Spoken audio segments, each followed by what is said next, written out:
What if hiring could be easier, more streamlined, and less time-consuming, so even when you're busy, you could still be smart about the way you hire? With ZipRecruiter, you can post your job to over 100 of the web's leading job boards with just one click, so you can rest easy knowing your job is being seen by the right candidates. Then, ZipRecruiter puts its smart matching technology to work, actively notifying qualified candidates about your job within minutes of posting so you receive the best possible matches. That's why ZipRecruiter is different. Unlike other hiring sites, ZipRecruiter doesn't depend on the right candidates finding you, it finds them. And it's no wonder 80% of employers who post on ZipRecruiter get a quality candidate through the site in just one day.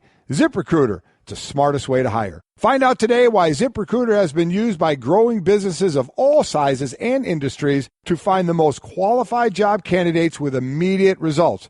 And right now, my listeners can post jobs on ZipRecruiter for free. That is right, free. Just go to ZipRecruiter.com/M&M. That's ZipRecruiter.com/M&M. One more time to try it for free. Go to ZipRecruiter.com/M&M. Sport Clips Haircuts Help a Hero program funds scholarships for U.S. veterans who are pursuing a college degree or vocational certification. Visit your nearest Sport Clips to learn more and donate now through November 11th. This is the Best of Mike and Mike podcast. Subscribe now by going to the Listen tab in the ESPN app. The Best of Mike and Mike.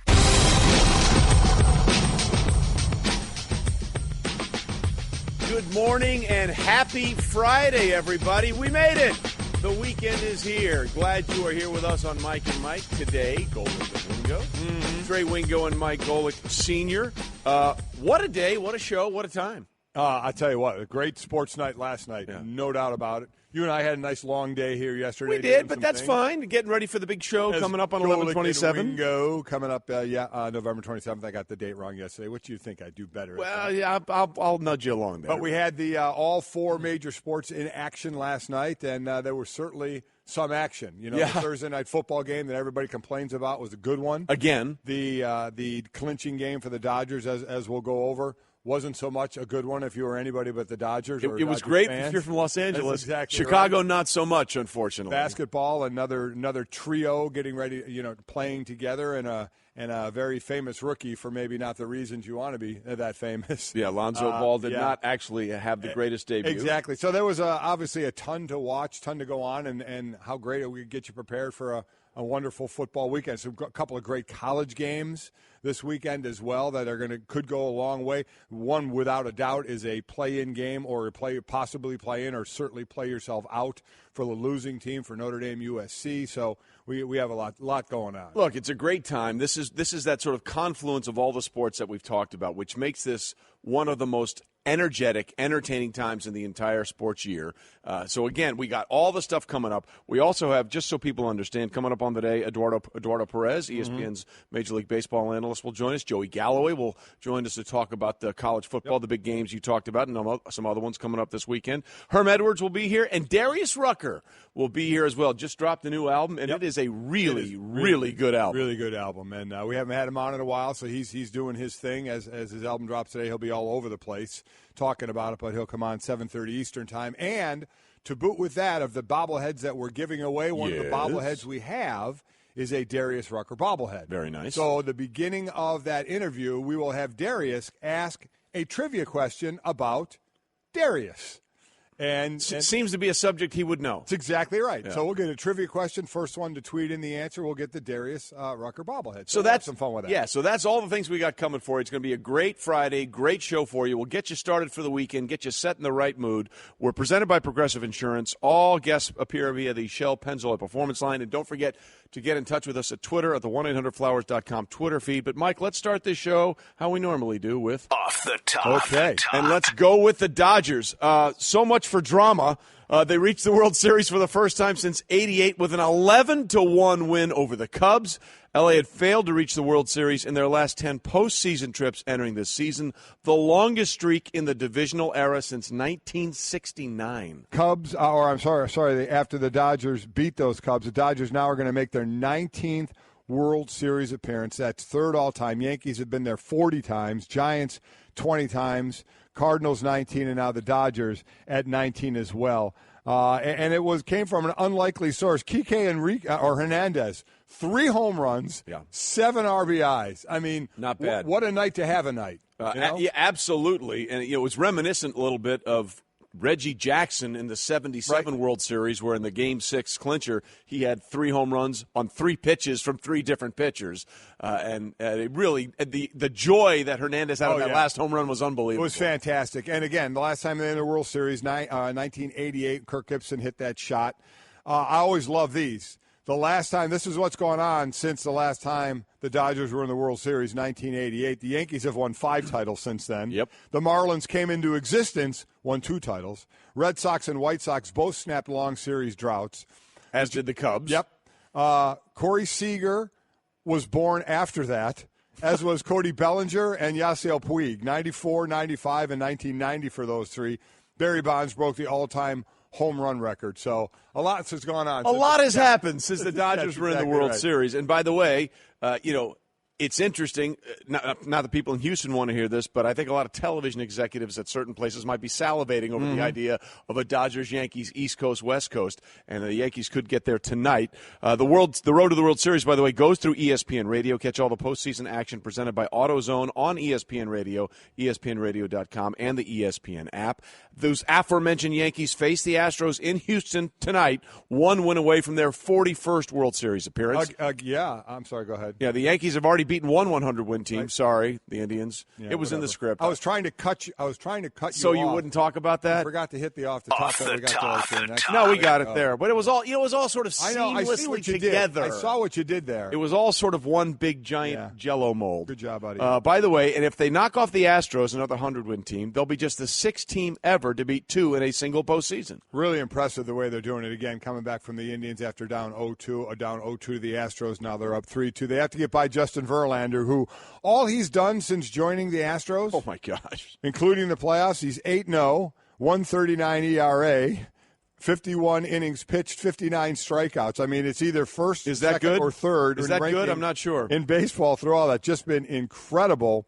What he has done. So that's what they're going through. So that's Verlander is needed to win a complete game. The last time he threw in this series, they're going to need something close to that again to get this thing all knotted up to get to a Game 7. Well, Severino goes for the Yankees. Again, the big question here, Mike, is whether or not the offensive explosion we saw in those 3 games at home for the Yankees will translate to Game 6 here in Houston, because they were effectively neutered by the Dallas Keuchel in Game 1, who had 10 strikeouts, and Verlander had 13 strikeouts. Incredible outing, in the Game 2 win by the Astros. So the question now becomes, do we think those Yankee bats will come alive at Houston? Now, it did exactly sort of translate that way against the Indians. They were shut out, or they were really sort of cut down in those first 2 games. Now, they did blow the 5-run lead in Cleveland. But then they came back and had that unbelievable 9th inning at bat by Brett Gardner that allowed those 2 extra insurance runs to give Aroldis Chapman a little bit of a cushion in the Game 5 win. Do we think those Yankee bats can come alive again in Game 6? Remember, this is a series that the home team has won every game. Yep. So the Yankees obviously are going to have to win one on the road to get to the World Series, but it's something they did in the last series. And again, they're already on their second 3-game winning streak of this postseason. It's impressive. But Justin Verlander, boy, he's been really, really good so far for the Stros. Off the top. We continue with Off the Top and move into the NBA.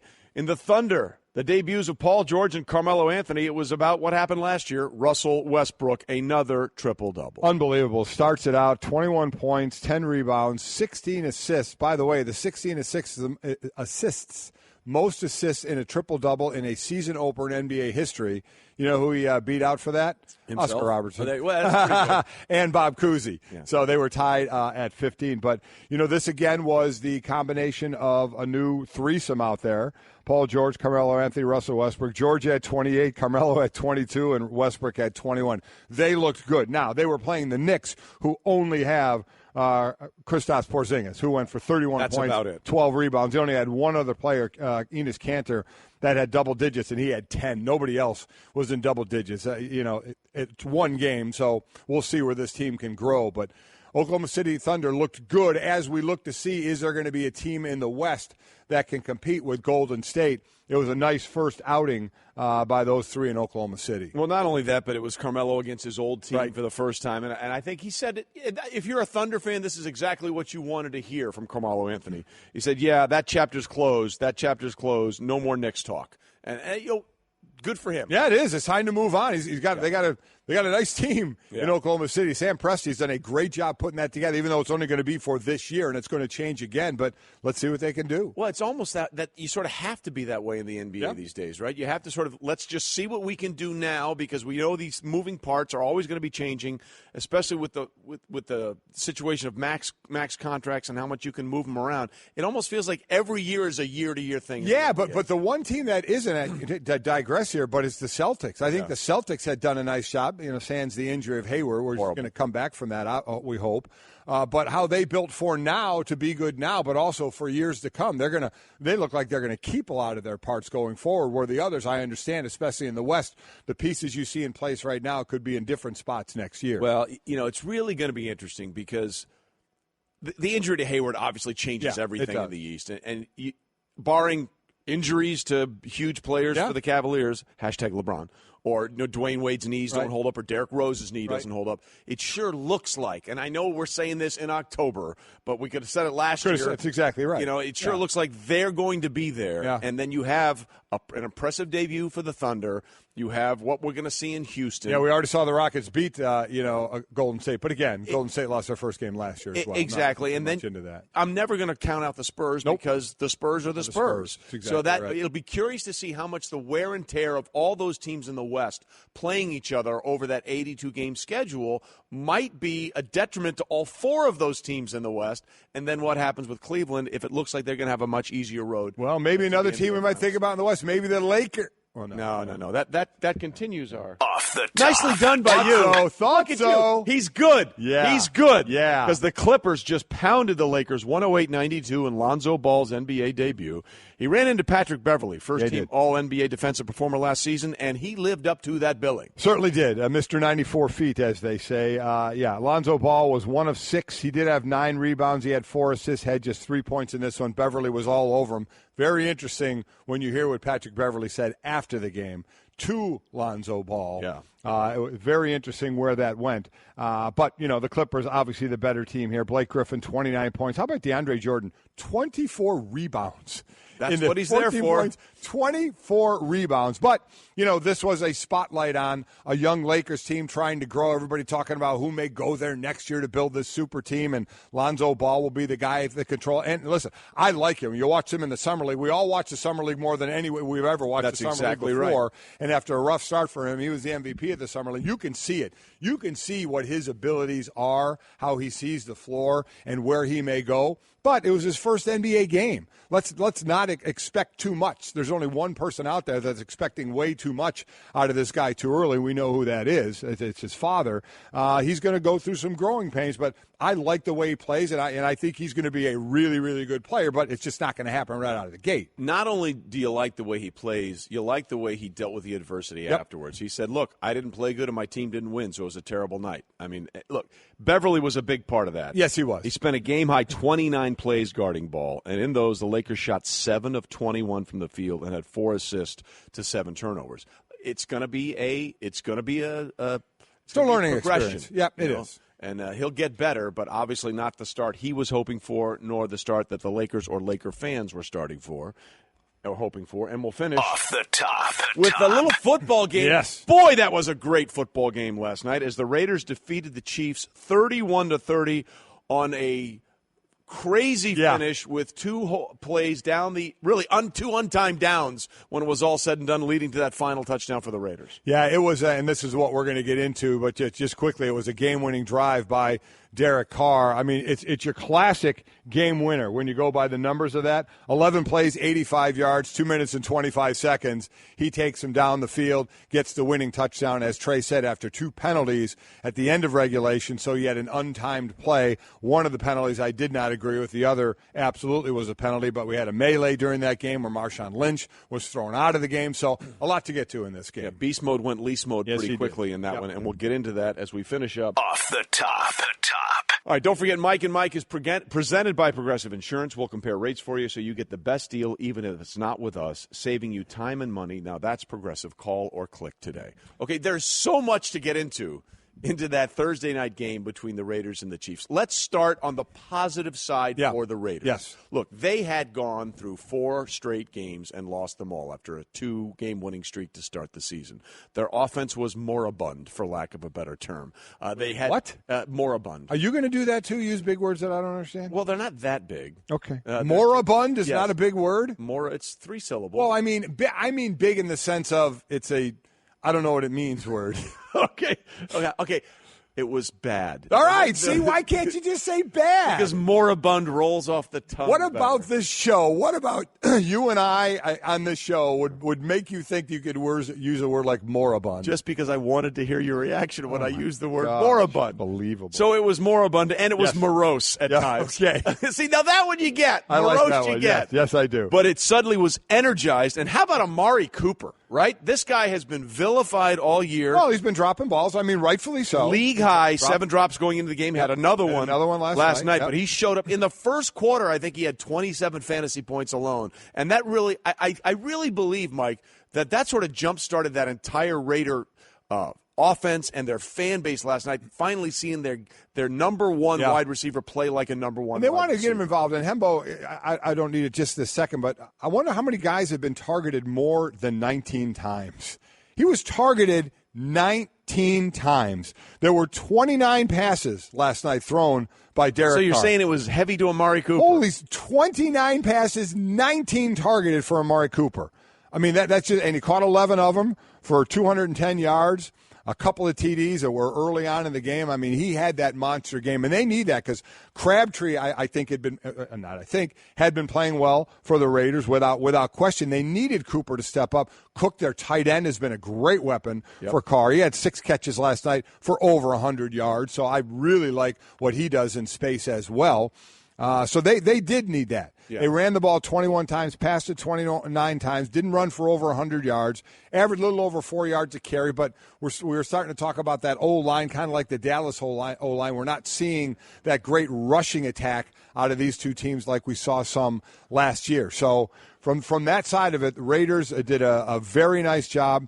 Kansas City, I mean, listen, Alex Smith, you score 30 points, you think you're gonna win the game. Well, Alex Smith threw 3 touchdowns, 340 yards, and no interceptions. Exactly. Lost. Yeah.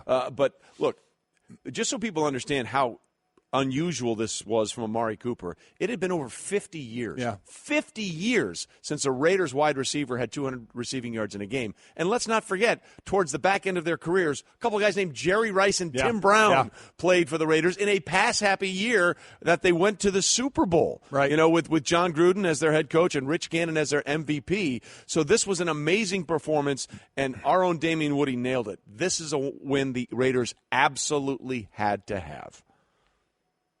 You win a game on a short week. By the way, the last time the Raiders beat the Raiders beat the Chiefs, it was on a short week. Okay. So to be able to do that against a divisional opponent absolutely just breathes life into your organization. Mm-hmm. Now you got to make the most of it right now. This game was – I've never seen a game like this before. Never. And we'll get into the reasons why you've never seen a game like this before as well, because it had a little bit of everything. You had offensive firepower left and right. There were some questionable officiating throughout the game, beginning with Amari Cooper's first touchdown. Yeah, right? It looked like Amari Cooper pushed off on that first touchdown. The ref was actually reaching for his flag and then did not, because, of course, it's the offensive side of the ball, says a disgruntled former defensive player. Oh, he's saucy today. Yeah, you had that penalty that wasn't called. At the end of the game, you had 2 penalties in that 11-play, 85-yard drive, 2:25 to go, where the Raiders needed a touchdown to get their first division win. They were 0-2 to get to 3-4 and put Kansas City at 5-2. There were 2 holding penalties in the end zone. Right. The first one I didn't like. On Jared Cook? The Jared Cook, it was Ron Parker got the call. It was on Jared Cook. Cook had his arm out. He was shoving on Parker. Parker did come with the arm over the back. I understand that. But they both had their hands on one another. To me, that was a no call. Yeah. Jared Cook had just as much of a hold of Parker as Parker did. But if you're watching on TV, you'll see the thing that Parker does, which I think initiated the flag. He put his hands over the shoulder pads of Cook. And I think as a ref, you're saying, okay, I see him grabbing like that. I'm with you. I'm with you of what he saw, but Jared Cook was initiating just as much of the contact on that. I did not like that call at all, but it was called. The next one was on Eric Murray. Covering Patterson, and that was just a bad play by Murray. He had inside coverage. He was a slot cover guy. Patterson was in the slot. He had position on him. And you're on the goal line, so the receiver's going to run out of real estate. There's no reason to hold him. There's reason to stay on him and then see where the ball is going to be. So that was a bad penalty. There was no need for that one at all. And then the next play, the untimed play. Goes to in the corner of the end zone for Crabtree. It's a good play, good touchdown, good the whole deal. But they got the extra chances there with the penalties, and they win the game 31-30. Look, it's everyone's going to say what's wrong with the Chiefs now because they've lost 2 games. But you know what? They ran into a team that in Pittsburgh that matches up very well with them for whatever reason. They're 3-1 in their last 4 games at Arrowhead, including a postseason win last year. I still think Kansas City is very good. They ran into a desperate team. They ran into a desperate team in Oakland that needed some big plays, and they got that. So that was the good part for the Raiders. Right. The questionable part was some of the officiating. And then the bad was, what the heck was Marshawn Lynch thinking? Yeah, first it starts out with the quarterback draw on 3rd and 10. Yeah, just so people understand, if you didn't see it, it was a 3rd and 10 that the Raiders had. And you have Derek Carr, who's just coming back from a broken bone in his back. And they call on 3rd and 10 a quarterback draw where Derek really runs into the guy right in front of him. Right into the defender. And then Marcus Peters, as he's sort of being held up, they blew the whistle, and Marcus Peters of the Chiefs comes in and delivers a headshot. He does. He absolutely does. He got a penalty, and it's going to cost him a good amount of coin for that. But it may cost Marshawn Lynch more because Marshawn Lynch, this was an empty backfield. He ran onto the field. He wasn't on the play. He was on the sideline for the play. Ran onto the field from the sideline and tried to play peacemaker, but in doing so tried to get through an official, put his hands on an official, sort of jostled him and pushed him aside. I mean, that was the easiest call of all time. The first thing I'm going to correct you, I think, on, he was not running out there to play peacemaker. You don't sprint from the sideline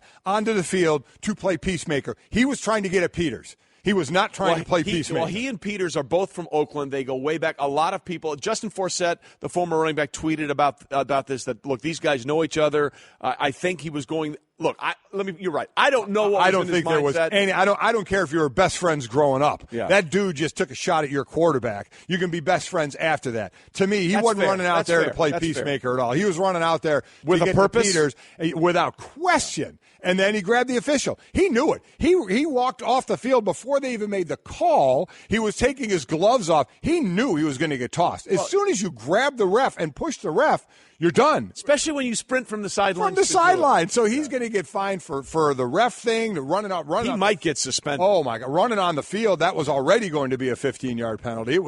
That was a bad play by him. No need to do that. I understand you want to protect your guy, but that wasn't the way to do it, especially when you're grabbing a ref. Yeah. Oh, no, by the way, here's what Marshawn Lynch had to say after.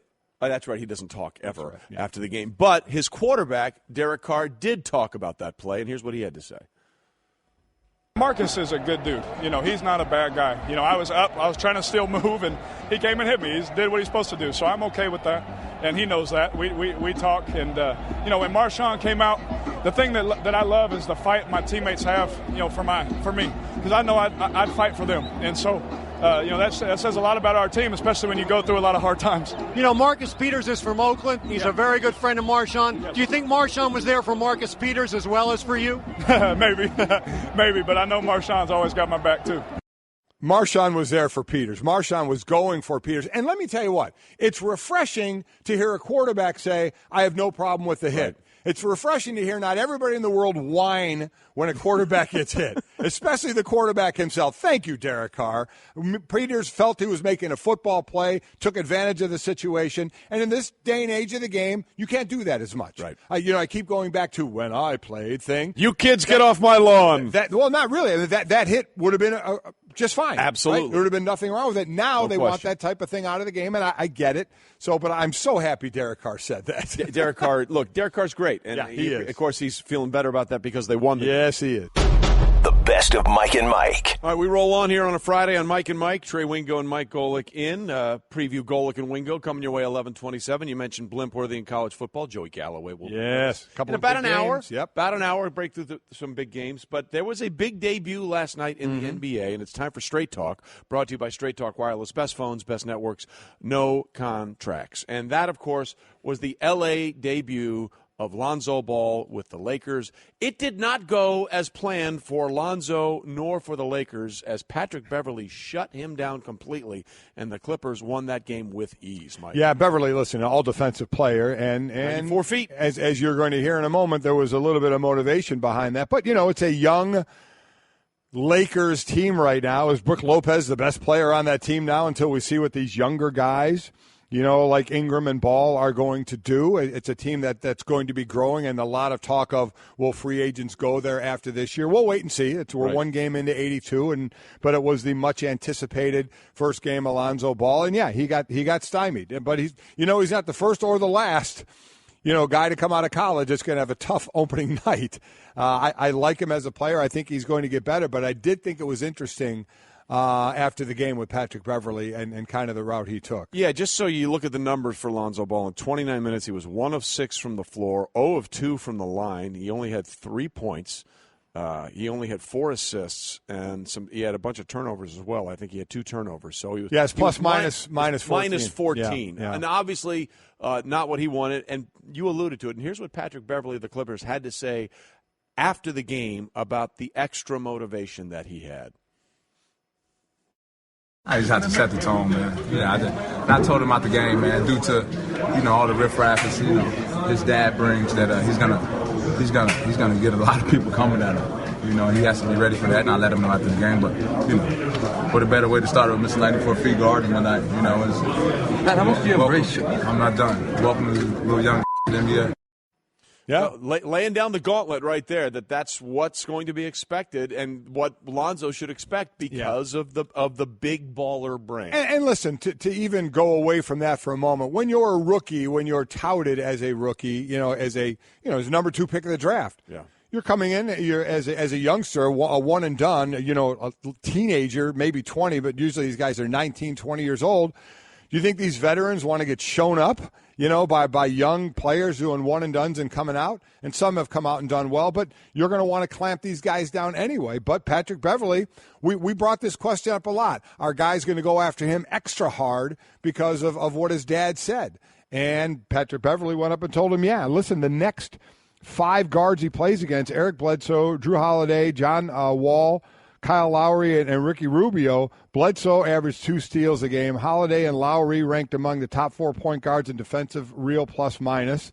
Wall is a former all-defensive team player, and Rubio averages over 2 steals a game. So it's and if there truly is that extra motivation, that we always said. There certainly was for Patrick last night. And he laid it out there. He said, that's what your dad did. Yeah. As I said, I don't want to make it all sound like the only reason they play tough against him, because he is a rookie and you're going to play tough against him, and he's going to learn. I do like Lonzo Ball. I do think he's going to be a good player. That's the thing in this. I think the way Lonzo has handled all of this has been remarkable. It's been remarkable. And they even did that Father's Day commercial. Yeah. He's been very self-effacing about the whole thing. And that's the hard part, because the kid has handled all of this with grace, and now he's having to deal with the fallout. Other people that I used to always say, don't make me put out someone else's fire. Right. And that's sort of the situation that Lonzo finds. He's having to put out a fire that has really nothing to do with him. I mean, Schlereth's line, Mark Schlereth, our old buddy here, used to always say, I have to cash a check you wrote. Yeah. Don't be writing checks that I got to cash, and Lonzo has to cash that check, and of course his dad spoke after the game. We're not playing it. I mean, you can go ahead and find that somewhere else. It was an embarrassment. It sounded ridiculous. So we're not even wasting our time with that. How do you feel about that? It's just ridiculous. I wasn't clear, so I just wanted to make sure. My gosh, but again, but that's the reality for Lonzo Ball. That's exactly what it's going to be like. All that being said, I do think he's going to be a good player. Just the way he has vision of the court, and once he gets some games under his belt, I look forward to seeing what he does and that team does with some young players. So we'll see. All right, that was Straight Talk Wireless, nationwide coverage on America's largest and most dependable 4G LTE network.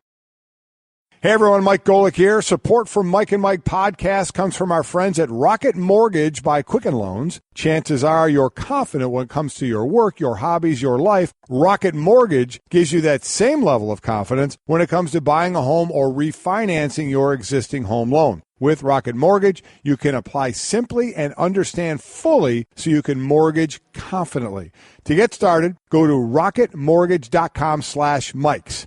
Equal housing lender, licensed in all 50 states, NMLS consumeraccess.org number 3030. We roll into hour number 2 on a Friday morning. Glad you're with us. Trey Wingo and Mike Golic here on Mike and Mike. Nay, Golic and Wingo coming there up you go. 27. We're presented by Progressive Insurance. All guests will join us via the Shell Pennzoil Performance Line. And you want to get in touch with us, also reach out to us on Twitter, on the 1-800-Flowers.com Twitter feed. Darius Rucker coming up at the bottom of the hour. Yes, We're very excited about that. His new album is out. We've been singing it very poorly. Yes, in between we have, and he and I deserve a bit of a mocking as well. Oh, yeah, you do. For our little DraftKings. And I'll get into that. I can mock you now because I was with you. Yeah, you were. And I'm not anymore. You were one of us. Now you're not. Thanks, son. I appreciate it. Yeah. We'll get into all of that. Plus, Joey Galloway will join us, talk about the big games in college football. And Herm Edwards, the Energizer Bunny of the NFL, will be here as well. By the way, a lot of people are talking about what Marshawn Lynch did last night and what a bonehead play it was. And people are tweeting about that. Where do you think that is? Maybe on the list of crazy, ridiculous things you've ever seen. It's not even the most ridiculous thing I've seen or heard today. We'll get into that later with Travis over there, who said something that really he should be deported for. He should be off the show. He should definitely be unemployed and deported for this. Right. I agree with you. So we'll get into that later. It's shocking. Shocking, and it's completely unacceptable. But then again, he's 12 years old, so he doesn't know any better. He's like 13. Yeah. He's got that funky Is he a teenager? hair. I don't know. Do you have a driver's license yet, Travis? Yeah.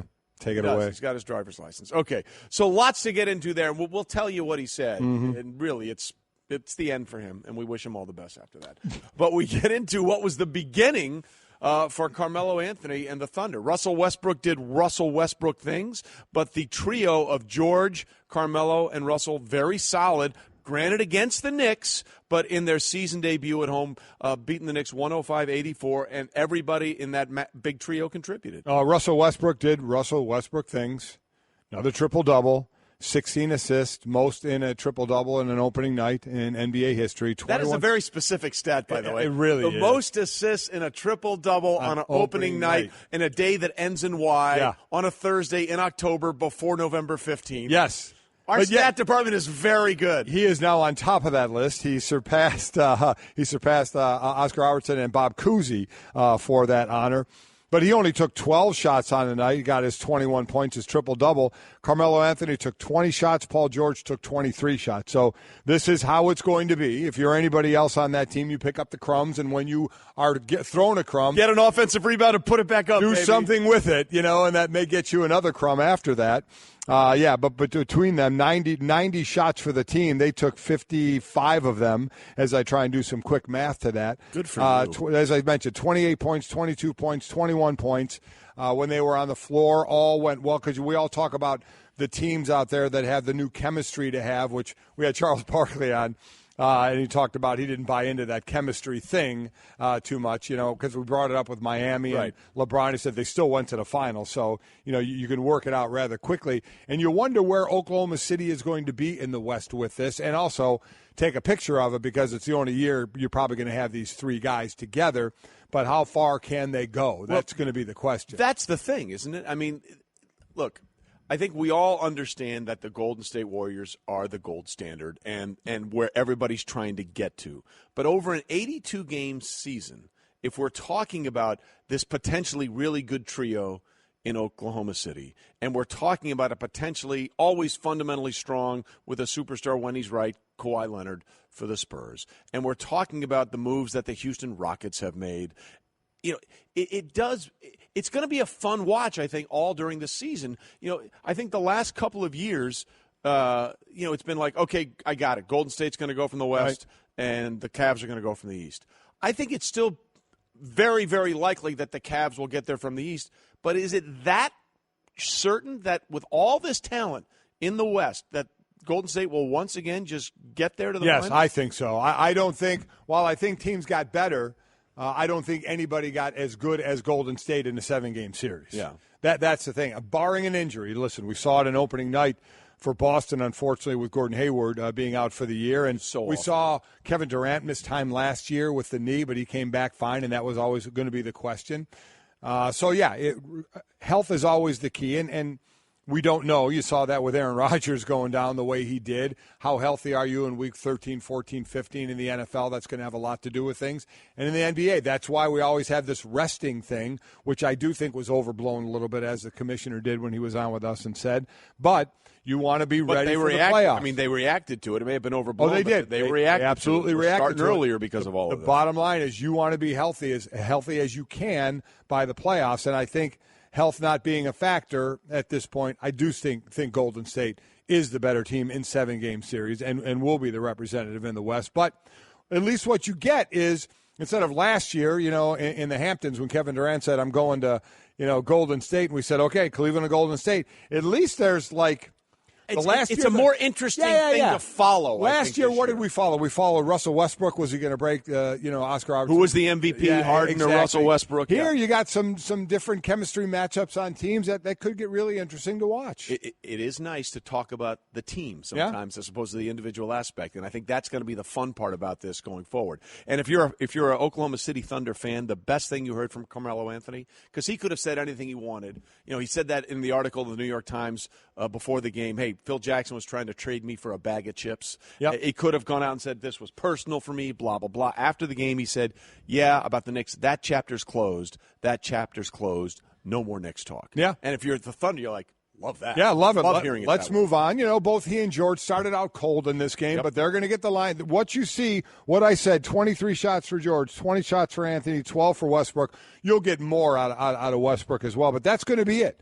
These guys are going to that's going to be the shot distribution going on with this team, and some nights these guys will be cold, some nights they'll be hotter, but that's who's going to lead them. Well, the BPI, the Basketball Power Index, or as you like to call them, there they are, views the 4 seed as the most likely outcome for the Thunder behind Golden State, Houston, and San Antonio. 4 seed? What do you think? Greeny had said he thinks they're the 2nd seed. Yeah, I think they could be. I think they could be. Am I agreeing with Greeny? You might be. I never count out San Antonio, ever. So as long as they're healthy, because that changed everything. Yep, it absolutely did. Absolutely did. So they have to be there. In Houston, we just know they have to hit, X amount of their 53s a game. Exactly. Because they're not defending anybody. No. So we'll see how that plays out going forward. Again, Mike and Mike here, presented by Progressive Insurance. Progressive is celebrating 5 years and more than 500 cars donated to vets. To learn more, visit keystoprogress.com. And speaking of progress, that's what the Dodgers are talking about, their progress and their advancement to the World Series for the first time since 1988. Yeah, Kike Hernandez had 3 home runs, 7 RBI, unbelievable. But if you're a Dodger fan, if you're a true Dodger fan, I think the thing that you like the most out of that game is that Clayton Kershaw came up big. I mean, even in the first game of this series, he was knocked around a little bit by the Cubs. But the idea of seeing him do what you wanted to see your ace do, for all the problems and the talk about the struggles that he's had in the postseason, to see Kershaw just go out there and deal. As a Dodger fan, that had to be the most calming thing of all. Yeah, I mean, this is what we saw in the beginning of the year from this team when we were asking and wondering, will they beat the Mariners' single-season win record of 116? And then Kershaw goes on the DL. They start losing game after game after game. All of a sudden, everybody starts talking about the Indians, who are chasing the 1916 Giants for consecutive wins, and it shifted a little bit. But as they always say, it's not where you start, it's where you finish. And the Dodgers are now where they looked more like in the beginning of the season. 5 players last night had multiple hits for that team, including Kike Hernandez with the 3 home runs and 7 RBIs. Reggie Jackson, baby. That is a stat line to put up in the office for sure. So I'm with you, and now who do they face? Yeah. Do the Yankees get it done tonight, which is just incredible to run through a 100-win Cleveland team and a 100-win Houston Astros team if they were to be able to pull it off, being down 0-2 to both these teams. I mean, you can do nothing but tip your cap if they're able to do that. Absolutely. We'll get more on the Yankees a little bit later, what's coming on tonight. But, fans of the Dodgers, not the only ones very happy for Clayton Kershaw. Manager Dave Roberts also knew this was a big moment for Kershaw, and he delivered. The first thing that comes to mind is Clayton and how long he's been a Dodger and how much he's wanted this opportunity to win a championship. I think of the city of Los Angeles and how much they've been longing for another championship to come back to Los Angeles. I think about each individual player and coach and staff and their families and what we had to sacrifice to get to where we're at. And to do what we did, it takes a lot of talent, a lot of give, a lot of open-mindedness. Well, all of that's true. But, there was so much talk about it's a little different when you had the 3-1 lead, as opposed to being a Game 7 situation right. Or a must-win if you're down a game and Clayton Kershaw goes out there. But at the end of the day, the bottom line is, at the biggest moment for him, and it certainly helped that he got the 7 runs early in this game. Yep. I mean, that does change things dramatically. Yeah, after a third inning, you're up 7-zip. Yeah, but at the end of the day, in a game where you could take your team to the World Series with a solid performance, he delivered. And I think that's the most important thing if you're a Dodgers fan. I'm with you. But there is a thought of pressure pitching. Yeah. Again, he goes 6 innings, and at that, he leaves the game, and it's 9-1. So it absolutely helps. But that's what it's always been with Kershaw, and that's what it was for the Dodgers, I think, for sure, is especially the way they started. It was like, okay, we don't really care about the rest of the regular season. Then we saw him dip a little bit. It was like it only matters what happens in the postseason, and for Clayton Kershaw, it only matters how he throws in the post for this team to finally get over the hump of 1988. You go back and you got to watch the grainy video of Kirk Gibson hitting the home run off Eckersley for the last time they were in the World Series. So, this is their next chance for it. It certainly wasn't Chicago Cub-esque of 108 years by any stretch of the imagination, but for a storied franchise like that, it certainly had been a while. Well, look, in every sport, you want the big. If you're thinking about the big picture and marketing the sport and how many eyeballs you can attract, you want the biggest stars on the biggest stage, right? I mean, that's what you're going for in any sport. And in baseball, we have that. We now have the best pitcher who's over the last how many years you want to call it, playing in the most important series. Huge for his legacy. Well, that's who knows it. That? Yeah. You know who knows that? Clayton Kershaw knows that.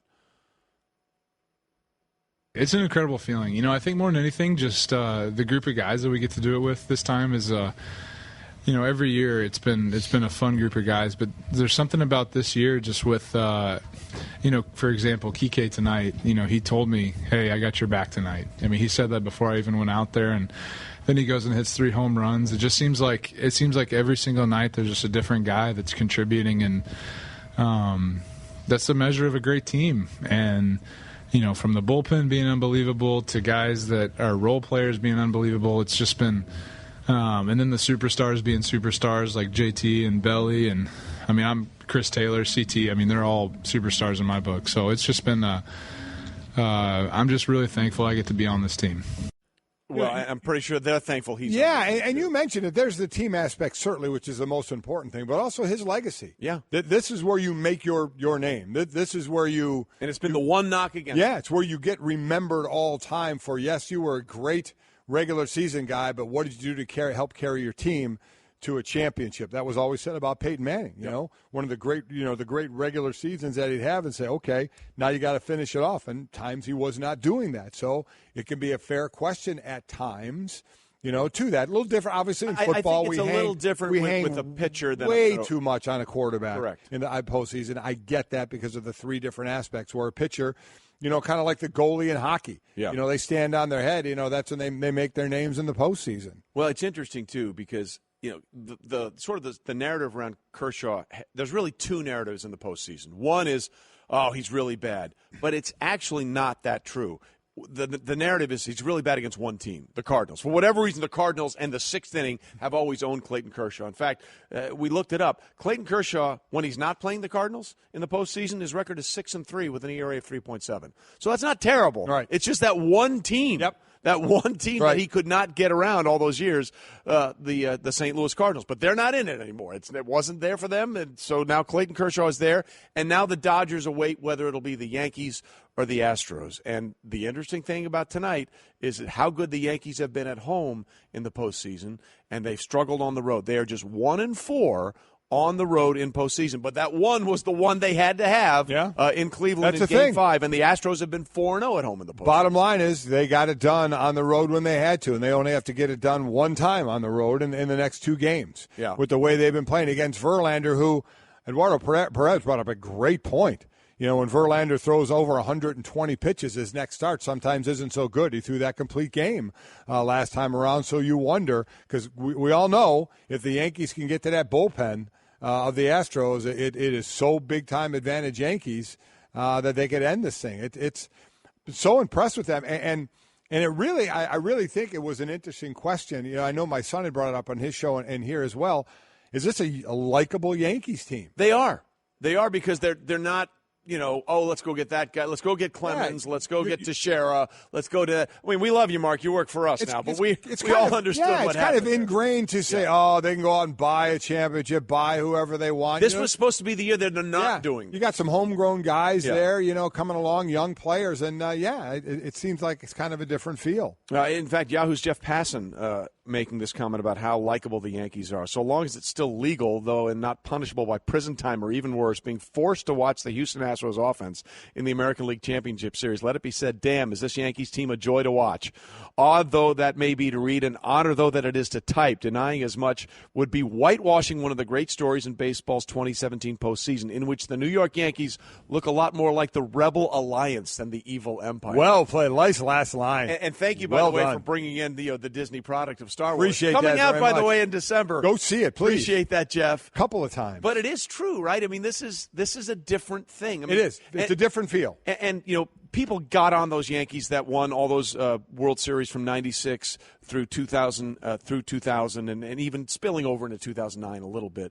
But the core of that team was homegrown. Yes, it was. There, you know, with Andy Pettitte, Jorge Posada, Derek Jeter, all those guys. You know, they were all – it was built around – bringing these. But then they bought a lot of players. They added a lot of accoutrements. They did, and you wonder, is that going to happen now if and when they add Bryce Harper? Absolutely. If they get Bryce Harper next year for $400 we're going to hate. Everybody's going to hate the Yankees. There they go again. That's fine. But this year it's going to be different. In fact, by average age, the Yankees lineup this year is 28.6. It's their youngest since 1992, and the youngest in a pennant-winning season since 1976. So it is sort of this different vibe that we're getting from the Yankees. I agree. But the question then becomes, look, can the Astros find a way? Will Verlander be the guy that we saw in Game 2? I mean, look, for all the things that Keuchel did well in Game 1 in this series, when he had 10 strikeouts, Verlander was better in Game 2. He had 13 strikeouts in that game, and it never really felt like the Yankees had any sort of offense going. So do we think we're going to get that Verlander, or those numbers that we talked about going to surface themselves? That's going to be interesting because of the number of pitches he threw. And I even spin it ahead a little bit because I'm not, directly involved. Let's say the Astros pull it off. Yeah. Man, what are they throwing out there in Game 7? A lot. Yeah. I mean, it's a lot of – It's all hands on deck against your turn against your their turn. ace, yeah. CC Sabathia. Yeah, your turn and cross your fingers. Your turn, cross your fingers. But they got to get by this one first. It would be Charlie Morton, Lance McCullers, and assorted others. And assorted others is and right. others will be pitching for the Astros. Uh-huh. So is there more pressure on the Yankees to get it done tonight? Or do you feel like – look, the pressure's going to be there no matter what. Well, I always hear that, and people say pressure's on both teams because both teams want to win. Pressure on the Astros, man. Yeah. I mean, the Yankees kind of like this postseason. Down 0-2 in one series, down 0-2 in another series. Man, we're almost out of it. Swing free and easy. Yeah. Nobody's gripping. Yeah. No sawdust coming off the bats, and they're getting it done. Well, again, Aaron Judge has played like an MVP in this series, but he is a completely different guy home and away. Yeah, he is. He's hitting .333 at home, .053 on the road, and that was the thing that struck me in those first two games. I mean, Jose Altuve was manufacturing runs for the Astros in those first two games. He cooled off completely going into those three games at Yankee Stadium. Right. So it's really about which team can change the narrative at this point. Can Altuve and that offense get back for the Astros, and can the Yankees find that offense that they had at Yankee Stadium that was just not in those first Beauty two for them. They only got to do it one time in 2 games. You're telling me there's a chance. The best of Mike and Mike. Power into hour number 3 on this Friday morning. Glad you're with us on Mike and Mike. Trey Wingo, Mike Golic. Golic and Wingo coming your way on ESPN Radio on 1127. We are presented by Progressive Insurance, and all guests join us via the Shell Pennzoil Performance Line, unless they grace us in person like Joey Galloway does this morning. All right, so before we get into football talk, we heard you had a little struggle with your golf game recently, little issue. Yeah, alignment's always been an issue. And I block right or block left. I go either way. I can't you're kind of new to the game, right? I'm 2 years in. Got the two-way mix. Every time I play with people, they get behind me and they're like, "Where are you trying to hit the ball?" Yeah. I'm like, "Well, at the flag, of course." And they're like, "Wait a minute." And I'm also the kind of guy that someone gives me a pointer every single time we go out. Oh, that's too much information. And I try it. Yeah. And it works for that time when I'm out. But you can't carry it over. I can't. The next time I go out, I try the same thing, and it just doesn't work. Well, see, so you can be bombarded with information in that game. I'll take any coaching. Listen, I will take any that's coaching. That's the problem with that game is there's too many things to put your hand this way, your foot that way, look this way. I mean, just forget it. Yeah, absolutely keep your right elbow tucked into your side. Finish on your left side. So you want to keep your right elbow tucked in? Oh, tucked in, absolutely. Come on, you want to flailing out there. You want to keep it nice and right in here in the slot. I'll try that. Keep it in there. I'll try that. See, now it's going to work for one round. My elbow, you try and keep your elbow tucked in and drink a beer. Can't happen. The elbow's got to come out. Well, no. See, when you're swinging. I'm not talking about when swinging. you're swinging. I'm talking the about elbow's after tucked the in. shot when I'm walking to my then ball. When you're driving to my drinking, ball. You just do it like it's this. Different. It's a totally different elbow dynamic. I'm mixing the two, and it's confusing the game. Club in, beer out. There you go. There it is. All right. Problem solved again, ladies and gentlemen. Now, even a more important question for you as we get into the games, this is kind of ancillary. Have you ever, in your career in college as a wide receiver and the NFL as a wide receiver, had the ball thrown to you 19 times in a game? Amari Cooper was targeted 19 times last night. It would have taken me 4 games, maybe 5, to get to 19 times. Even in the NFL? Yes. Wow. Yeah, I used to look at other guys, and I'm like, man, they get a chance to drop more balls than I get thrown at me.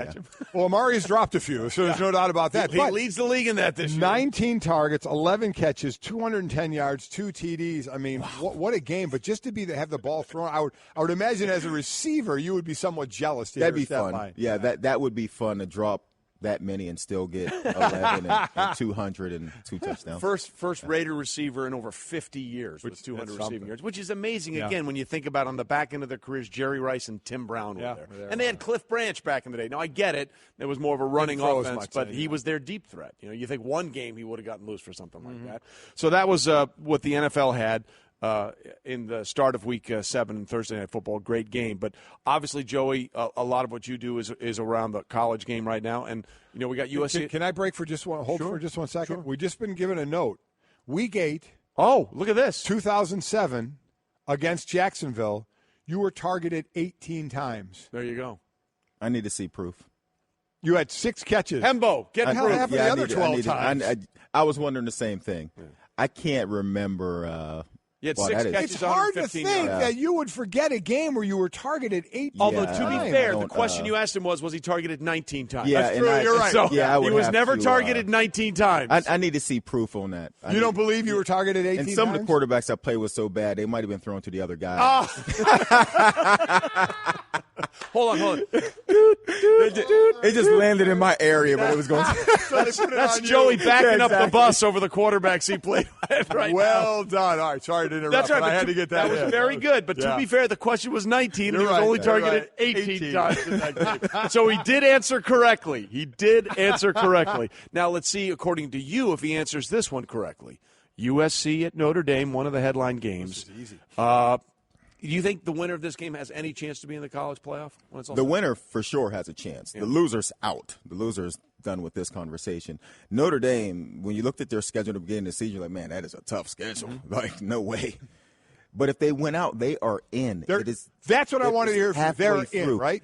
They are in. Now, do you have confidence that they can win out is the bigger question. We'll find out this weekend. I think that's a big question. Yeah. I don't know because they rush the ball great.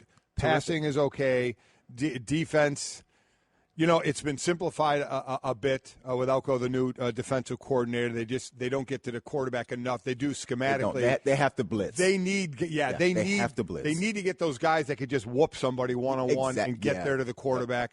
In this case, Sam Darnold. But I was wondering if you would say that, because if I say it, you're just a Notre Dame grad pushing your team. If they win out, they're going to be in. Yeah, but look I at that agree. schedule. Oh, it's brutal. The U, without question. You got and NC Stanford, State. You three got more ranked Stanford. teams I mean, after this is going to be a very tough. Let's schedule. start with this one. It's working out though, because the Georgia loss looks much better now. Absolutely, the Michigan State win looks so much better now. It does. So but let's go out. to the other side, because going into the season, Notre Dame was starting with a new quarterback, different defensive coordinator, so you weren't sure about them coming off 4 wins. USC had just steamrolled everybody. Sam Darnold was the next coming, and everybody was putting him in a Jet jersey. Yep. He may be in a Giants jersey. Yeah, how about it? And they haven't looked like that team. Notre Dame has looked better than some. But let's go to the USC side. What in your mind has been going on with USC that kind of makes us go, not what we saw last year? Yeah, if you'd have come into this season and someone had told you we'd be halfway in, and Sam Darnold has only gone 1 game without throwing an interception. And that was the last game. And honestly, he hit the safety in the hands right in the numbers. And the safety dropped. Yeah. And so he should have had one in that game. It comes down to, can Sam Darnold take care of the ball? And it's crazy when you watch him, because it's like, man, that guy is talented.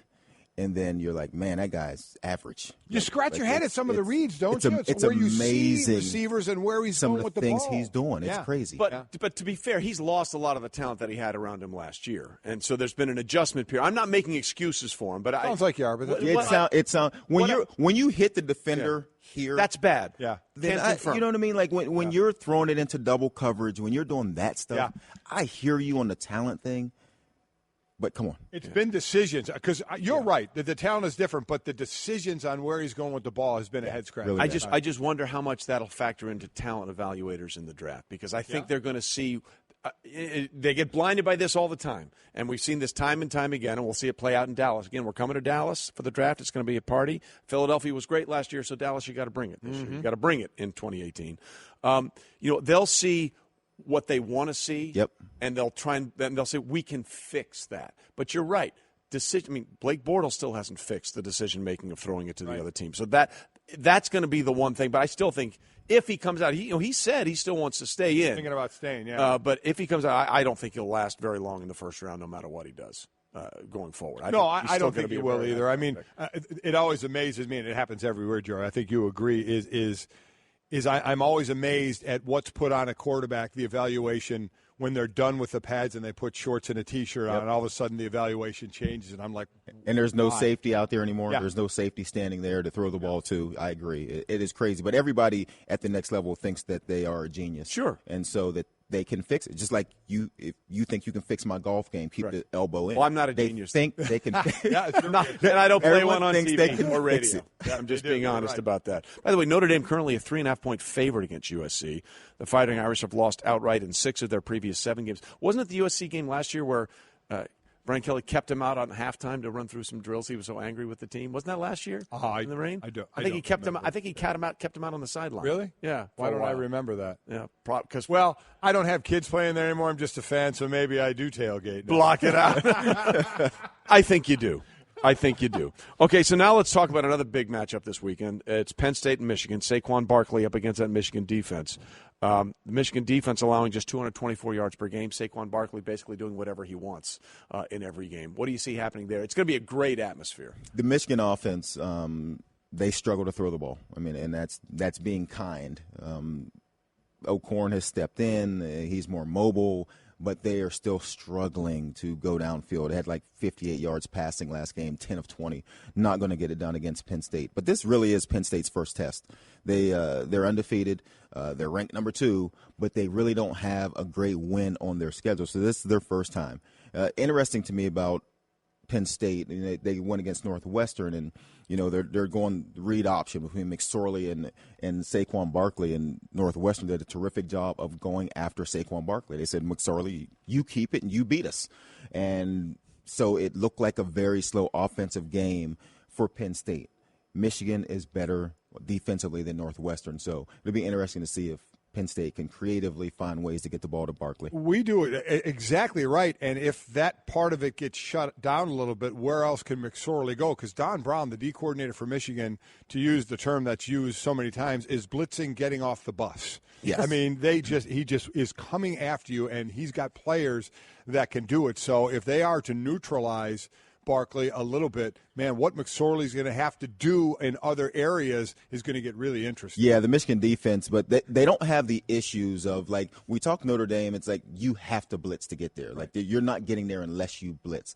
When you watch Michigan play, Maurice Hurst in the middle is an animal. And so he changes the game. You don't have to help. He's in the middle. He move him outside, and he just makes plays. So if you have a defensive lineman up front that can make plays, it changes everything you can do on defense. And Michigan, they're pretty darn good. Is Penn State the second best team in the country in your mind? Yeah. Here's the thing right now. We know that one team is really good. That would be Alabama. And they have not shown a moment of not being really good. Everyone else, you see, I don't want to say problems, but you've seen times you're like, flaws. You see flaws.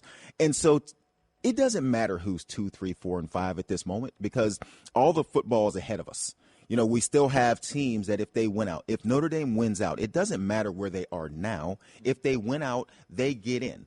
If Penn State wins out, they get in. So it doesn't matter who you have at 2, 3, 4, and 5 today. In the next few weeks, that's when it'll all clear itself. Well, it's interesting because we just talked about the Notre Dame schedule and how tough it is. This is Penn State's road over the next couple of weeks. Yeah. After 19th ranked Michigan, they got to go to number 6 Ohio State, and then it's a trip to 18th ranked Michigan State. So I'm not sure their schedule is any easier, it's just as equally difficult as what we talked about with Notre Dame. And Joey, what do you think about Ohio State's coming off a bye? We always talk about coming off a bye. Is it good? Is it bad? I mean, I guess depending on the position you're in, you can justify it any way you want. How did you like coming off a bye, or did you like just to keep going with the momentum? I like buys. It just depends on what you do in the bye. I think the way it's set up for Ohio State, they've played Nebraska and UNLV and Army, and so everyone feels good about what they've seen in the past 4 or 5 weeks, because they've been able to run over people.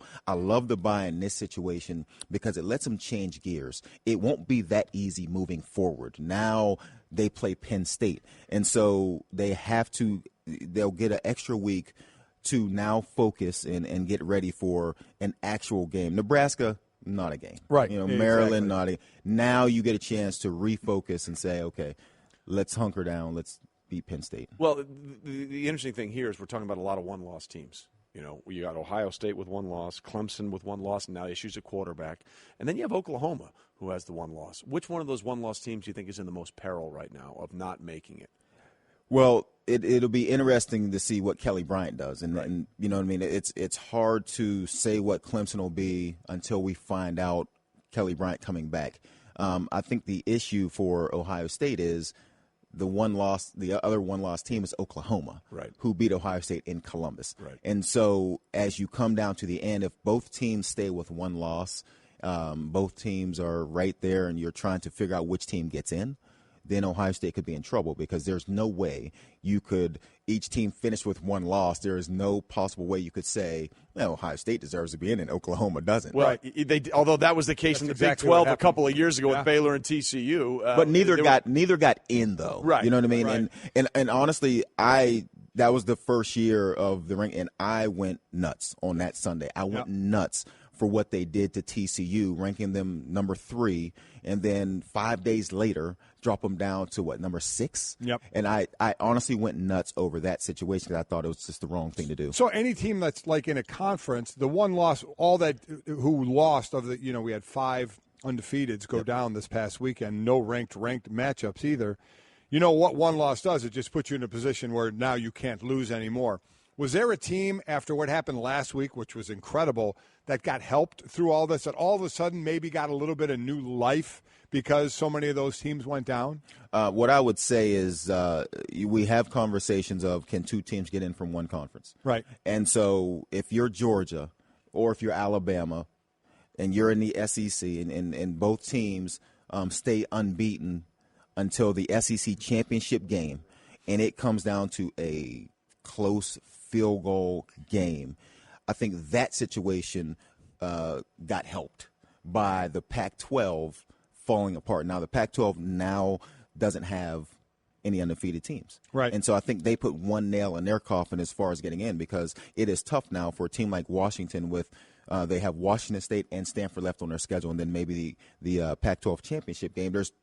Their resume just won't be as strong as they move forward, and you could argue that two teams from one conference to get in. Well, that I said that for about the last 3 or 4 weeks. I think Georgia and Bama are Georgia's interesting. Yeah, I think they're going to meet undefeated in the SEC championship game, and depending on the score, that's going to be the question, because with 5 conferences and now Notre Dame, if they were on the table, that'd be 6 teams, 5 conference champs, and possibly Notre Dame with 1 loss in only 4 spots. Yeah. Will the losing team in the SEC title game knock out a conference champ if you're going to get 2 from another conference? It's going to get if you're really being honest with yourself and saying we want the 4 best teams, Yep. regardless, we want the 4 best teams, that could happen this year. But if that happens this year, that's going to spark. Hey, we gotta put more teams in, right? That would be the impetus. You know me. I said I hope it ends at 8. I think it may go to 6. Now it still won't be for a little while, but 6 and end up at 8.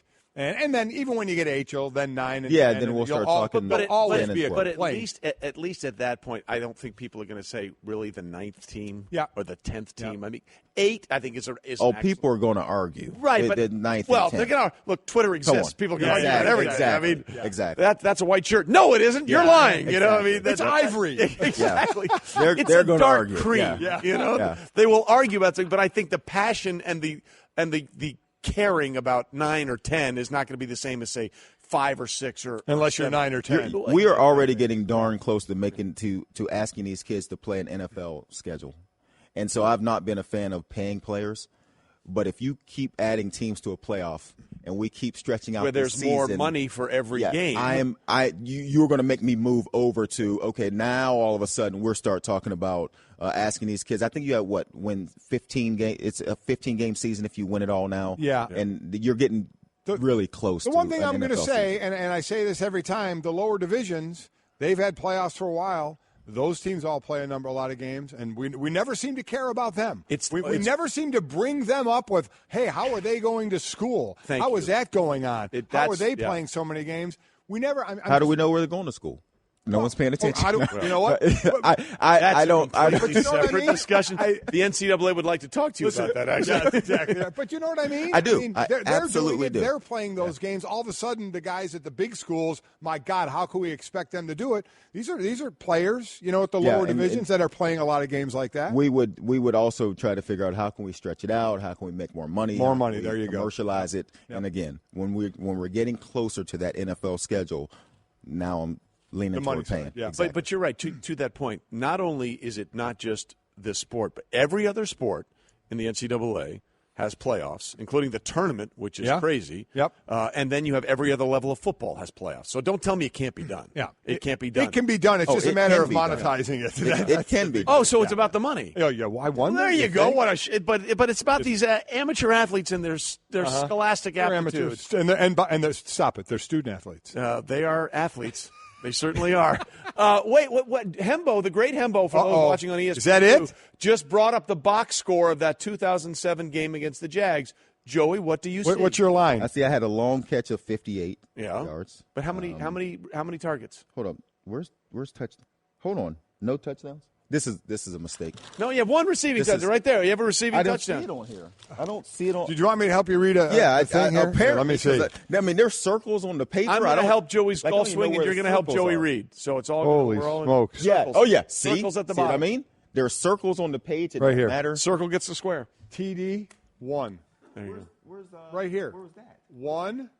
TD. TD. That's for those of you listening at home, Mike is now holding a piece of paper in front of Joey and saying, "See this column where there's a TD and there's a 1 in it? So that means you caught a touchdown." There's 2 columns with. There is. He was looking under the rushing. I was on the wrong one. 18 targets, 6 catches, 115 yards, 1 touchdown, a long catch of 58. But again, to be fair, He never was targeted 19 times. No. To be Never fair, 19. we need to go back and review the tape. I'm telling you, some of those balls weren't to me. All right, we'll figure that out. That's one of the greatest lines ever.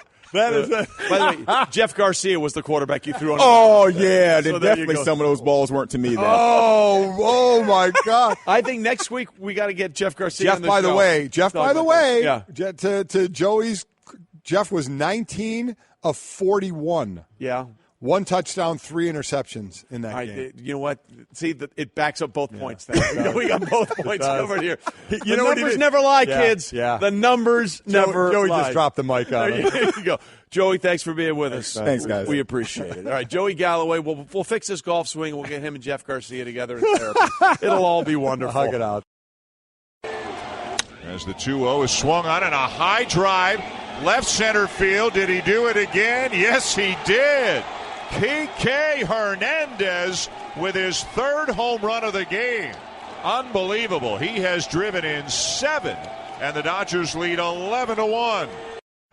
That was the great Dan Schulman with the audio highlight there, courtesy of ESPN Radio, as the Dodgers beat the Cubs 11-1, advancing to the World Series for the first time since 1988. Kike Hernandez, the first player in postseason history with 3 home runs and 7 ribbies in a single game. So they're now awaiting who they'll play in the World Series.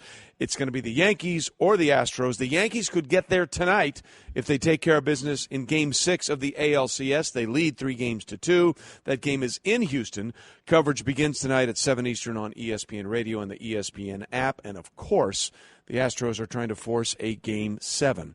Meanwhile, in Thursday Night Football, one of the strangest, wildest, craziest, unbelievable games of this entire NFL season, as the Raiders got 3 final plays. And they finally took advantage of the 3rd one to beat the Chiefs 31-30 on Thursday Night Football. Oakland snapping its 4-game losing streak and now muddling everything in what is going to be a very interesting AFC West throughout the rest of the regular season. That is SportsCenter. It's brought to you by Straight Talk Wireless. Other wireless providers say they're going to cut your bill in half. Who knows what kind of coverage you're going to get, though.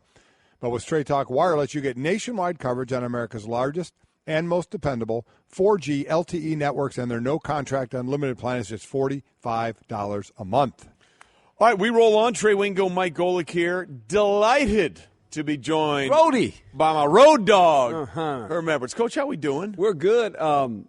Classic Raider crazy, right? Game, yeah. It's just, all the odds were against the Raiders. Obviously, the last, 8 times they've played the Kansas City Chiefs, they've actually lost to them. 7 out of 8. 7-1. That's exactly and right. And the only other time they'd beaten them was on a short week on a Thursday night in Oakland. That's exactly right. And it just went down to the 4th quarter.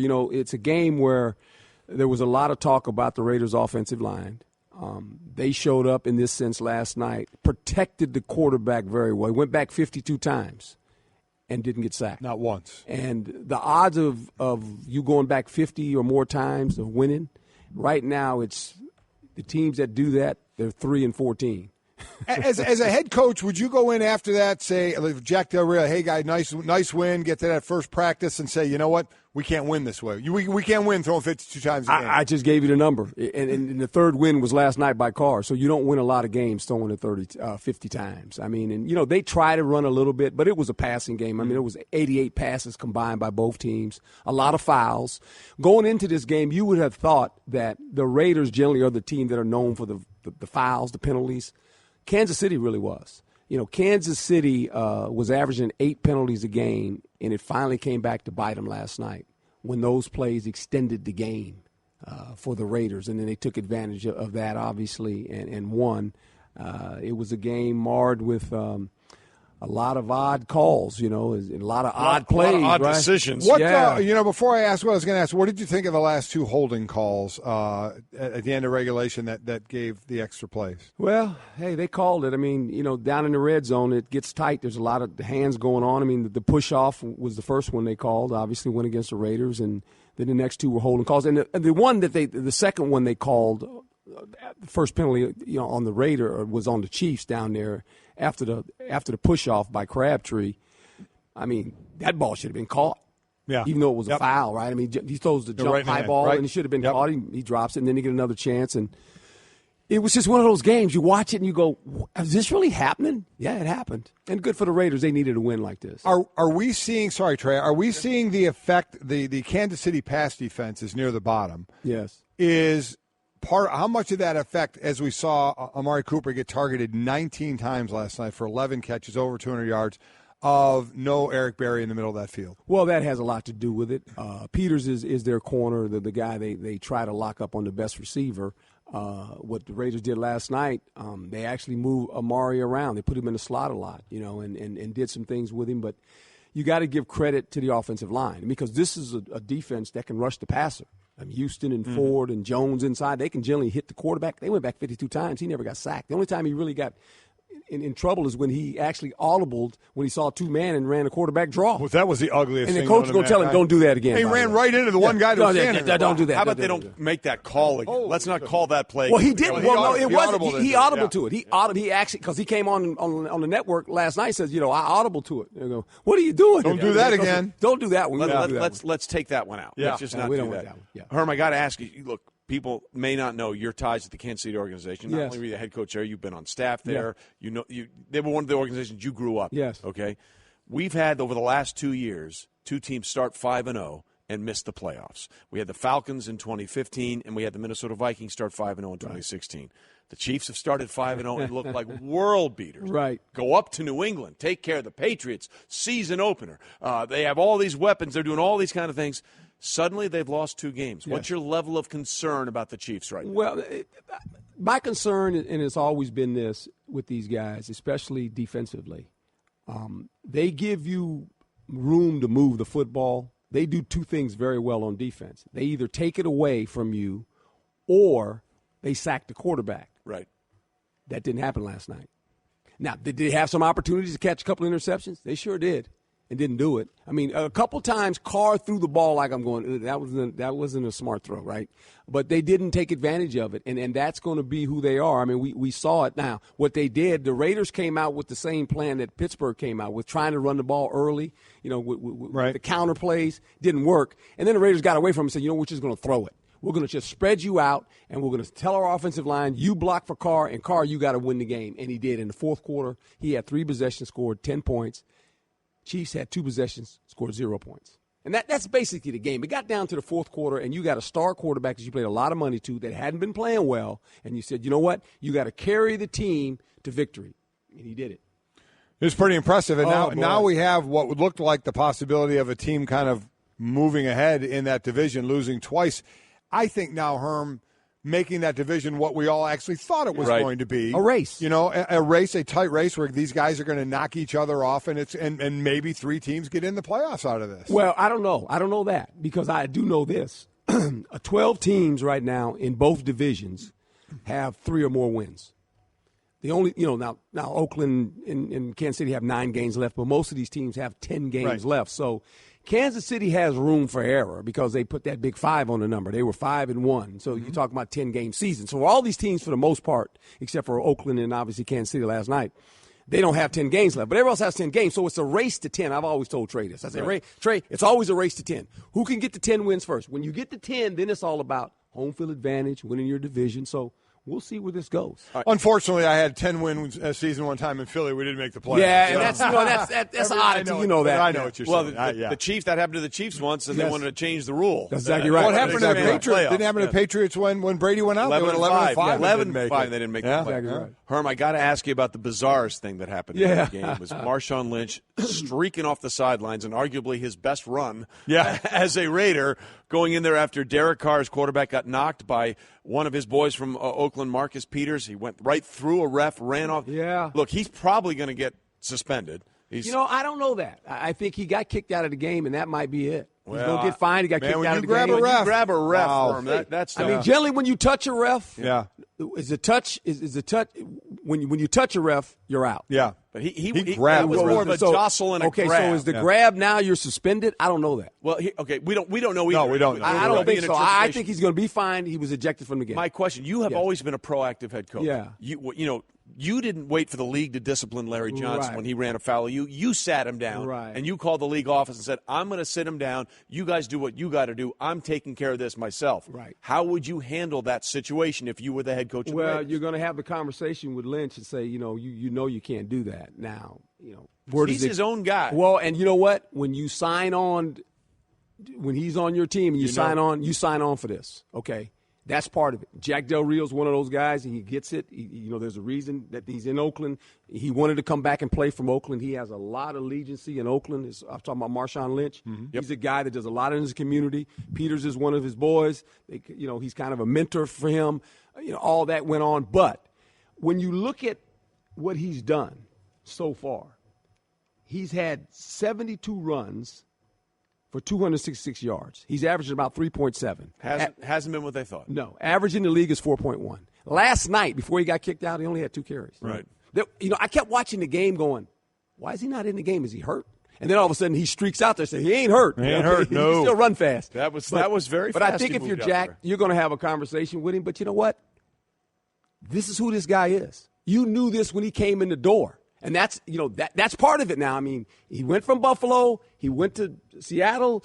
Pete dealt with it, going and he's a great teammate. The guys will tell you that and all that. But is it a distraction? I don't know if it's a distraction because you won, and that always helps it. But where is he in the offense right now? But at some point, he's got to be productive, right? Yeah, that's what I'm saying. 2 carries last night. Yeah. Now they only ran it 22 times, but still only 2 carries. Yeah. That kind of tells you. Well, look, it's interesting because nobody knows anything in the NFL in 2017. Nobody knows anything. Everyone thought that the Raiders would take that big step. They got the power with Marshawn behind that great offensive line that they had a year ago. Nothing seems to be carrying over in 2017. You're going to carry over to the next segment. Mm-hmm. Yeah. He didn't leave the ballpark, though. He stayed in the ballpark, watched the game. Yeah. And some people said he left the ballpark, right? And then he caught the subway. Took the BART train back with Marcus Peters. Yeah, with Marcus Peters. Yeah. With half of the black hole. That was great. Yeah.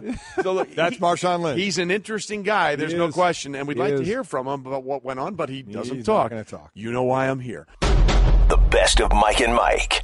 As the 2-0 is swung on in a high drive. Left center field. Did he do it again? Yes, he did. Kike Hernandez with his 3rd home run of the game. Unbelievable. He has driven in 7, and the Dodgers lead 11-1. That audio highlight, courtesy of ESPN Radio and our own Dan Schulman with the call of the 3rd home run for Kike Hernandez as the Dodgers beat the Cubs 11-1. They're in their first World Series since 1988. Kike becomes the first player in postseason history. They've been doing this for a while with 3 home runs and 7 RBI in a single game. Kike. I'm Kike Hernandez. And you're not. Exactly.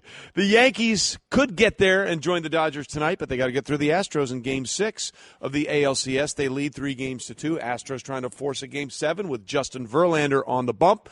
Coverage begins tonight at 7 Eastern on ESPN Radio and the ESPN app. And in a wacky, crazy, zany, goofy, unbelievable start to Week 7 of the NFL's regular season, the Raiders snap a 4-game losing streak, beating the Chiefs 31-30 on Thursday Night Football on the 3rd final play of the game, courtesy of 2 defensive holding calls that allowed them to have 3 final plays of the game.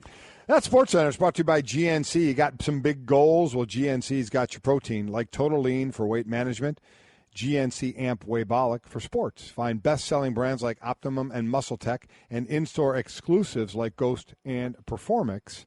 Save big with GNC's Beat 'em by a Buck price match guarantee. Find the right protein formula for your goals at GNC. Quick question. Yeah. Do you like bump or hill I better? go with bump. I like hill. You like hill? I like hill. Okay. Well, this is the basis upon the conflict that every radio show needs will be. Hembo, what do you think? I prefer slab.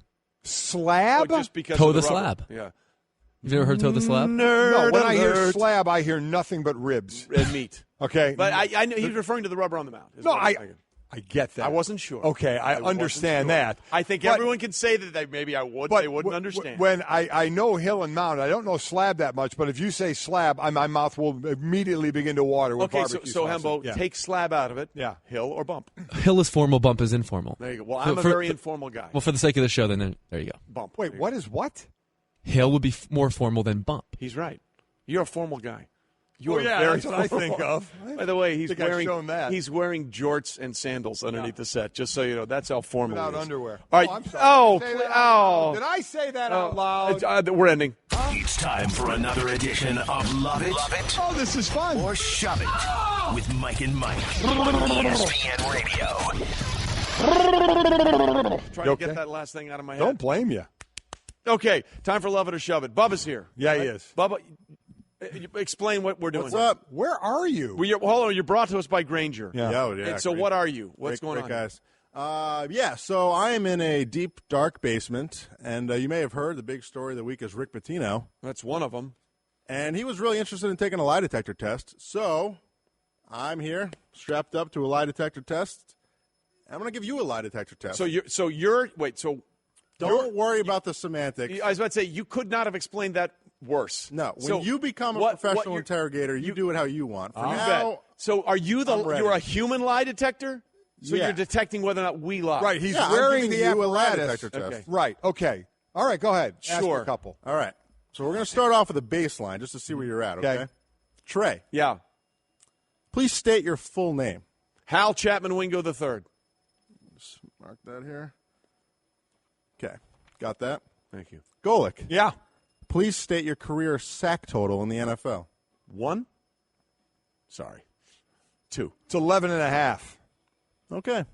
You guys are both off to a good There was start. a 1 in there. I knew there was a 1 in there. Shut up, Hal.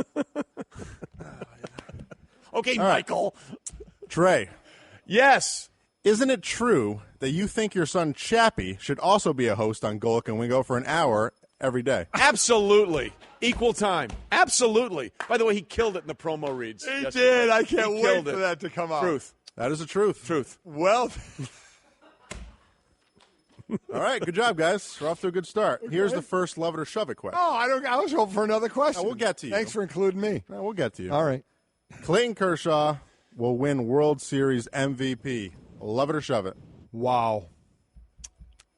Listen, I'll say love it. Does it go 7? I mean, for him to get 3 times?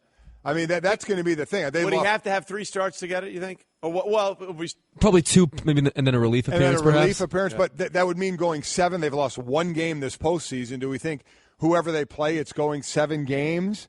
I'll say it maybe more because that's what I'd like to see. You'll say love it? I'll say I love it. Here's why I'm going to say shove it.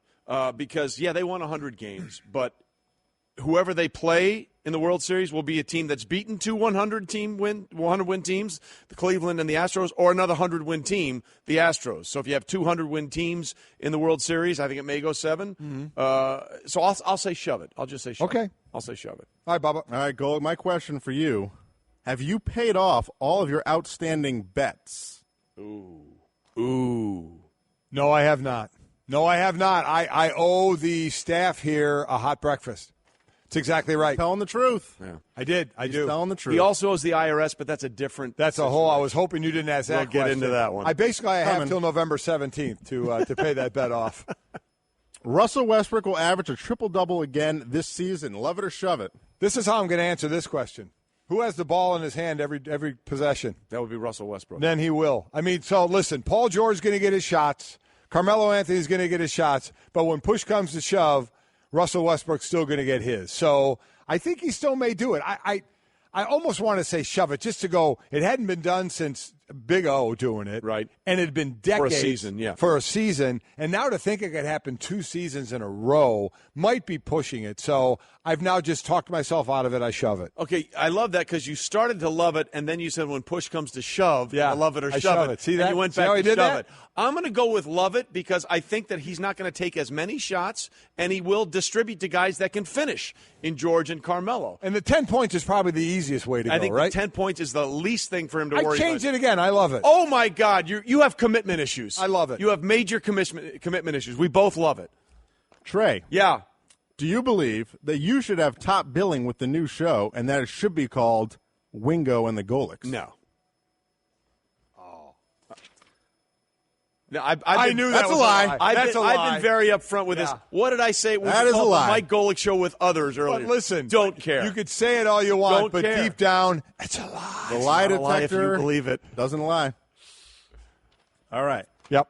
Cam Newton skipping media day is a big deal. Love it or shove it? Shove it. Come on. Seriously, who cares? Shovelicious. I mean, I don't even know. The NFL's now looking into it. Yeah, I mean, you know what that means? He'll talk the next time he's available. Yeah. This isn't Media Date the Super Bowl. No, it is not. It's a weekly weekly media appearance. He'll care. appear again. We both shove it, Bubba. Yeah, shove it every minute of it. Yep. Isn't it true that your favorite child is Jake?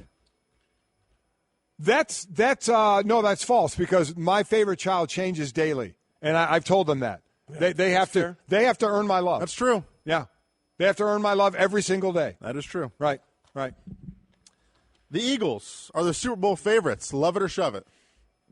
Take off, big man. I love it. I mean, I think they're the most complete team right now. Their defense playing lights out. They got a running game going, and Carson Wentz, man, you want to talk about improvement from year one to year two. He is the textbook of it right now in the way he's going. I love what Zach Ertz is doing. I mean, I love that quarterback tight end combo they have there. So just because from the complete side of it, and the teams we've seen losing now 2 in a row, Kansas City, Green Bay losing Aaron Rodgers for the year, I'm going to love this one.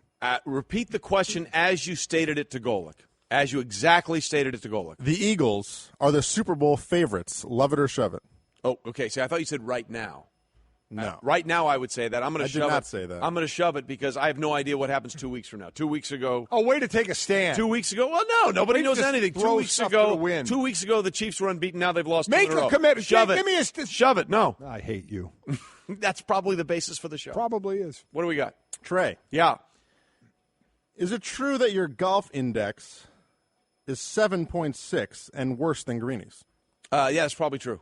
It is 7.6, but I don't know what Greeny's is. So better than Greeny's. Really? Sorry, I'll make the question correct here. Yeah, I didn't know the answer. Is it true that your golf index is 7.6 and better than Greeny's? Now I'm going to say yes because you told me so.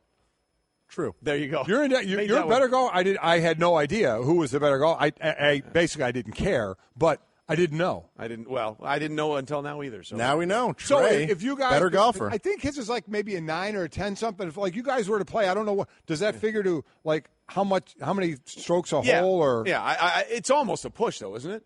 Our numbers almost got to be pretty close. Okay, 7.6. Hey, let's just chalk this one up from Avon and move on. All right. All right, go ahead. Sorry, boss. The winner of USC Notre Dame will make the college football playoff. Love it or shove it? I'm going to take the road that I just yelled at Trey for. I don't know. I mean, listen. Oh, fine. It's okay when you do it. It's exactly right. Whose name's first on the show? Hey-o! Alphabetically. Because Notre Dame could run the table. I think they'd be in because we've never had more than one undefeated team in the Final Four. If you had 3, Penn State, TCU, and Alabama, and Georgia lost by 1 point to Alabama in the SEC championship game, then maybe Notre Dame would be left out. But I don't see it happening. I'm going to say that.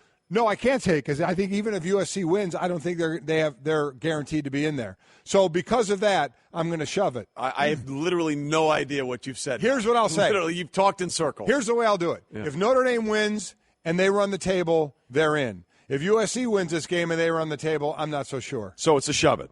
It's a love it, shove it.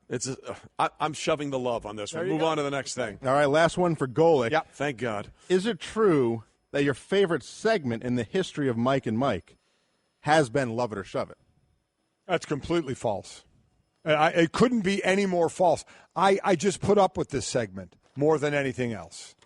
That is a lie. By the way, your favorite segment is Love It or Shove It. I love the high-tech graphics we've got. I know. Well, I get the print out from my machine here. White piece of paper with pen. It's a printout. No, it's this machine prints out, and as you can see, it's all over the place, spiking. You know, when the show's going to end, they start taking away your bells and whistles. And scene. All right, Bubba, thank you very much. We appreciate it. Thanks, brought Bubba. to you by Grainger. No matter the job, Grainger's got your back. Grainger, for the ones who get it done. Why don't you just admit that you don't like my name being first? Doesn't bother me in any way, shape, or form. But keep pulling at that string.